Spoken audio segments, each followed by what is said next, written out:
नमस्कार दोस्तों, आपके अपने YouTube channel study related Ram में आपका बहुत-बहुत स्वागत करता हूं। दोस्तों, आपको पता है रेलवे ग्रुप डी का एग्ज़ाम चल रहा है और हम आपके लिए 27 अगस्त फर्स्ट शिफ्ट का एग्ज़ाम लेकर आए हैं, ठीक है? तो हम आपको पहले ही क्लियर कर दें, आज कोई एग्ज़ाम नहीं है। ये वीडियो उन स्टूडेंटों के लिए है जिनका एग्ज़ाम आने वाली शिफ्ट में होने वाला है, ठीक है? और ये क्वेश्चन हम प्रीवियस क्वेश्चन और आपके जो आए हुए क्वेश्चन हैं, वो बार-बार रिपीट हो रहे हैं। उन्हीं क्वेश्चनों को लेकर आए हैं, तो वीडियो को लास्ट तक ज़रूर देखना क्योंकि कुछ क्वेश्चन बार-बार रिपीट हो रहे हैं। उन क्वेश्चनों से आपको बहुत हेल्प मिलने वाली है, ठीक है? तो अभी तक आप हमारे चैनल पर नए हो तो प्लीज़ चैनल को सब्सक्राइब कर दें। बगल में जो बेल आइकन है उसको भी प्रेस कर दें ताकि आने वाली शिफ्टों का एनालाइज़ आपको सबसे पहले मिलता रहे। और फ्रेंड्स, इस वीडियो का जो पीडीएफ है, पीडीएफ हमारे टेलीग्राम चैनल पर मिल जाएगा। टेलीग्राम चैनल की लिंक हमारे वीडियो के डिस्क्रिप्शन में देख रखी है, वहाँ से आप जॉइन कर सकते हैं, ठीक है? तो चलिए चलते हैं कि किस तरह के क्वेश्चन पूछे जा सकते हैं। इसमें हमारा पहला क्वेश्चन है कि कौन सी विटामिन किसी भी मांसाहारी भोजन में नहीं पाया जाता है। तो इसका जो राइट आंसर हो जाएगा वो हो जाएगा आपका विटामिन सी है, जो किसी भी मतलब मांसाहारी भोजन में नहीं पाया जाता है, ठीक है? चलिए अगले क्वेश्चन की तरफ बढ़ते हैं। अगला क्वेश्चन है हमारा कि वनो महोत्सव किससे संबंधित है। तो जो वनो महोत्सव है आपका वो पेड़ लगाने से संबंधित है, ठीक है? चलिए अगले क्वेश्चन की तरफ चलते हैं। अगला क्वेश्चन है कि मानव विकास सूचकांक किसने विकसित किया था। तो वो किया था आपका महबूब उल हक ने ये विकसित किया था मानव विकास सूचकांक, ठीक है? चलिए अगले क्वेश्चन की तरफ चलते हैं। अगला क्वेश्चन है हमारा कि गौतम बुद्ध को ज्ञान प्राप्त कहाँ हुआ था। तो बोध गया, जो कि बिहार में पड़ता है। बौद्ध बोधि वृक्ष के नीचे यहाँ पर ये इन्होंने गौतम बुद्ध को ज्ञान प्राप्त हुआ था, ठीक है? चलिए अगले क्वेश्चन की तरफ बढ़ते हैं। अगला क्वेश्चन है कि प्रथम पंचवर्षीय योजना किस मॉडल पर आधारित है। तो ये क्वेश्चन 3 बार पूछ लिया गया है, तो इसलिए हम क्वेश्चन को मोस्ट इंपोर्टेंट लेकर आए हैं आपके लिए, ठीक है? तो ये आपका हेरोड डोमर मॉडल पर ये आधारित है और इससे अगर पूछ ले पहली पंचवर्षीय योजना कब स्टार्ट की गई थी, तो ये की गई थी 1951 से 1956 तक प्रथम पंचवर्षीय योजना की चली थी, ठीक है? चलिए अगले क्वेश्चन की तरफ बढ़ते हैं। अगला क्वेश्चन है कौन सा रंग सबसे ज़्यादा विचलन करता है। तो वो बैंगनी रंग है, सबसे ज़्यादा विचलन करता है। और सबसे कम करने वाला है तो वो है आपका लाल रंग, ठीक है? ये भी आप नोट कर लीजिएगा। चलिए अगले क्वेश्चन की तरफ बढ़ते हैं। अगला क्वेश्चन हमारा कि निर्वाचन आयोग किस अनुच्छेद में स्थित है। तो वो आपका अनुच्छेद 324 में स्थित है, ठीक है? चलिए अगला क्वेश्चन है हमारा कि ब्रह्मपुत्र नदी पर सबसे बड़ा द्वीप कौन सा है। तो माजुली द्वीप सबसे बड़ा द्वीप है ब्रह्मपुत्र नदी पर, ठीक है? चलिए अगले क्वेश्चन की तरफ बढ़ते हैं। अगला क्वेश्चन हमारा कि हाल ही में प्रो कबड्डी लीग 2022 किसने जीता। तो ये जीता था आपका दबंग दिल्ली ने, ये प्रो कबड्डी लीग 2022 जीता है, ठीक है? चलिए अगले क्वेश्चन की तरफ बढ़ते हैं। अगला क्वेश्चन हमारा कि किस भारतीय को सबसे पहले नोबेल पुरस्कार मिला था, वो भी साहित्य के क्षेत्र में। तो वो थे आपके रविंद्रनाथ टैगोर। 1913 में इनको नोबेल पुरस्कार दिया गया था, ठीक है? तो फ्रेंड्स एक क्वेश्चन और हम आपके लिए लेकर आए हैं कि 2001 में भारत रत्न किससे प्राप्त हुआ था। तो वो थी आपकी लता मंगेशकर। ये किससे संबंधित हैं? ये संगीत से संबंधित है, ठीक है? ये लता मंगेशकर को 2001 में भारत रत्न पुरस्कार दिया गया था। चलिए अगले क्वेश्चन की तरफ बढ़ते हैं। अगला क्वेश्चन है कि इनमें से कौन सा यूएनओ का स्थायी सदस्य है। तो आपको बता दें 5 यूएनओ के स्थायी सदस्य हैं, रूस, फ्रांस, अमेरिका, चीन और इंग्लैंड, ठीक है? इसमें से क्वेश्चन बन सकता है आपका कि यूएनओ का कौन सा स्थायी सदस्य है, ठीक है?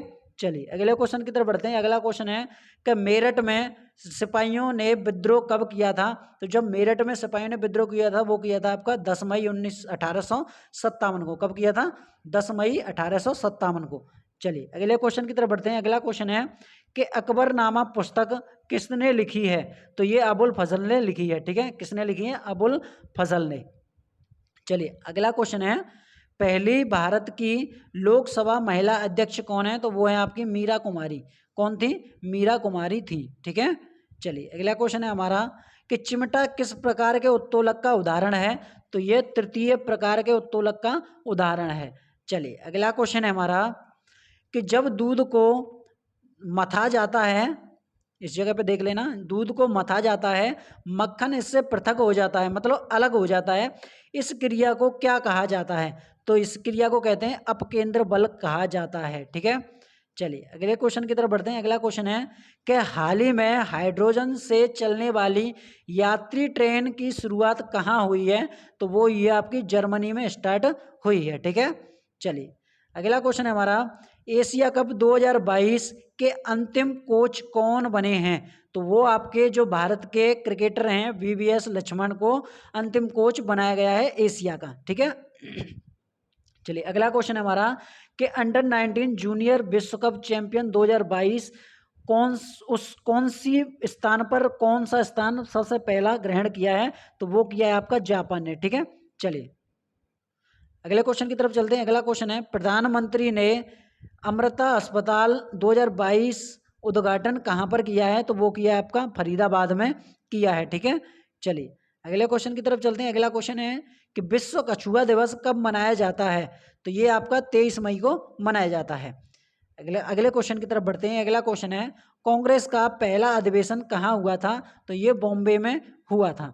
चलिए अगले क्वेश्चन की तरफ बढ़ते हैं। अगला क्वेश्चन है कि मौलिक कर्तव्य किस देश से लिए गए हैं? तो वो आपके रूस देश से लिए गए हैं। ठीक है, चलिए अगले क्वेश्चन की तरफ बढ़ते हैं। अगला क्वेश्चन है कि सह संयोजक यौगिक को बहुधा अधिक विलेय किसमें होते हैं? तो वो होते हैं आपके कार्बनिक विलायकों में। ठीक है, चलिए अगले क्वेश्चन की तरफ बढ़ते हैं। अगला क्वेश्चन है, मेंडलीव की आवर्त सारणी में आवर्तों की संख्या कितनी है? तो वो है आपकी 7। ठीक है, आवर्त सारणी से काफी क्वेश्चन पूछे जा रहे हैं और हर शिफ्ट में एक क्वेश्चन पूछा जा रहा है। चलिए अगले क्वेश्चन की तरफ बढ़ते हैं। अगला क्वेश्चन है, मनुष्य में वृक्क एक तंत्र भाग है जो किससे संबंधित है? वो आपका उत्सर्जन से संबंधित है। चलिए अगले क्वेश्चन की तरफ बढ़ते हैं। अगला क्वेश्चन है कि दो तंत्रिका कोशिका के मध्य खाली स्थान को क्या कहा जाता है? तो वो कहा जाता है आपका सिनेप्स। ठीक है, चलिए अगले क्वेश्चन की तरफ बढ़ते हैं। अगला क्वेश्चन है, पिट्यूटरी ग्रंथि की पश्चपाली से निकलने वाला हार्मोन्स कौन सा है? तो वो है आपका वासोप्रेसिन। चलिए अगले क्वेश्चन की तरफ बढ़ते हैं। अगला क्वेश्चन है कि नर युग्म तथा अंड कोशिका के संयुक्त होने को क्या कहा जाता है? तो वो कहा जाता है आपका निषेचन कहा जाता है। चलिए अगला क्वेश्चन है हमारा, ये भी क्वेश्चन काफी रिपीट हुआ है कि सामान्य पुरुषों में क्रोमोसोम की संख्या कितनी होती है? अगर पुरुषों की संख्या की बात करें तो 44XY होती है। चलिए अगला क्वेश्चन है हमारा कि एक उत्तल दर्पण की फोकस दूरी 20 सेंटीमीटर है। इस दर्पण से 25 किलोमीटर की दूर सेंटीमीटर की दूरी वस्तु के प्रतिबिंब की स्थिति ज्ञात कीजिए। तो हम इसको बता दें, इसका जो फॉर्मूला होता है वो होता है आपका V/1/V प्लस 1/U माइनस बराबर 1/F होता है। ठीक है, ये वाला फॉर्मूला होता है, तो इस पर रख लीजिए। तो बराबर हो जाएगा 1/V माइनस 1/U कितना दे रखा है हमारा 25 दे रखा है। ठीक है, और यहाँ पर बराबर 1/F कितना दे रखा है? F हमारी 20 दे रखी है। ठीक है, अब इसको इस जगह पर पुट करेंगे तो ये एक 1/V हमें निकालना है, तो बराबर में 1/25 प्लस यहाँ पर कर देते हैं। इतना तो आपको समझ में आ गया होगा, यहाँ पर कर देते हैं। तो 1/V बराबर 1/25 प्लस 1/20 हो जाएगा। ठीक है, यहाँ पर चलिए अब इसको सॉल्व करते हैं। तो 1/V बराबर इसका जो एलसीएम लेंगे तो एलसीएम कितना हो जाएगा? इनका 100 एलसीएम हो जाएगा। अब 25 का 100 से भाग देंगे तो 4 होगा, और 20 का 100 में भाग देंगे तो यहाँ पर 5 होगा। तो ये कितना हो जाएगा? 9/100 हो जाएगा। ठीक है, अब इस जगह पर 9/100 हो जाएगा। तो इस जगह पर देखते हैं कि V बराबर 1/V बराबर एक 9/100 अब V की वैल्यू निकालनी है हमें, तो यहाँ पर V की वैल्यू निकाल देते हैं। V बराबर एक 9/100। ठीक है, अब यहाँ पर V निकालेंगे तो V बराबर हो जाएगा 100/9 हो जाएगा। अगर इसको काटेंगे यहाँ से तो यहाँ पर हमारा आ जाएगा 11.1 सेंटीमीटर आ जाएगा। ठीक है, इसका जो राइट आंसर हो जाएगा वो हो जाएगा आपका 11.1 सेंटीमीटर।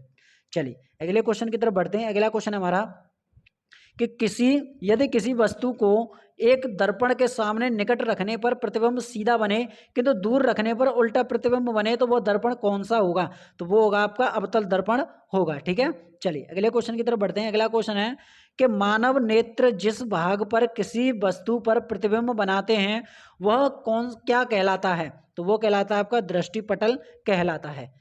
चलिए अगले क्वेश्चन की तरफ बढ़ते हैं। अगला क्वेश्चन है कि प्रेरित विद्युत धारा किस दिशा से ज्ञात की जाती है? तो वो की जाती है आपकी फ्लेमिंग के दाएं हाथ के नियम से। ठीक है, चलिए अगले क्वेश्चन की तरफ बढ़ते हैं। अगला क्वेश्चन है हमारा कि एलपीजी जो आपकी द्रव्य पेट्रोलियम गैस का मुख्य अवयव कौन सा है, तो वो है आपका ब्यूटेन है। कौन सा है? ब्यूटेन है। चलिए अगले क्वेश्चन की तरफ बढ़ते हैं। अगला क्वेश्चन है नवीनीकरणीय ऊर्जा स्रोत का मुख्य उदाहरण क्या है, तो वो है आपका सूर्य मतलब सन है। ठीक है, चलिए अगला क्वेश्चन है हमारा, अब पीएच मान से भी काफी क्वेश्चन पूछे जा रहे हैं। तो नींबू के रस का जो पीएच मान कितना होता है, तो नींबू के रस का जो पीएच मान होता है लगभग 2 होता है।